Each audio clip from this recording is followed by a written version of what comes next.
నెల్లూరు జిల్లా విడవలూరులో అంకమ్మ తల్లి తిరునాళ్లు ఘనంగా జరిగాయి. ఈ సందర్భంగా అంకమ్మ తల్లికి కొర్లబండి ఉత్సవం నిర్వహించారు. తొలుత అంకమ్మ తల్లి, మహాలక్ష్మి, పోతురాజు స్వామివార్లను వివిధ పరిమళ పుష్పాలతో అందంగా అలంకరించారు.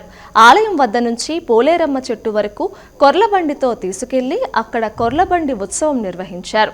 భారీ సంఖ్యలో తరలివచ్చిన భక్తులు పప్పన్నం సమర్పించారు.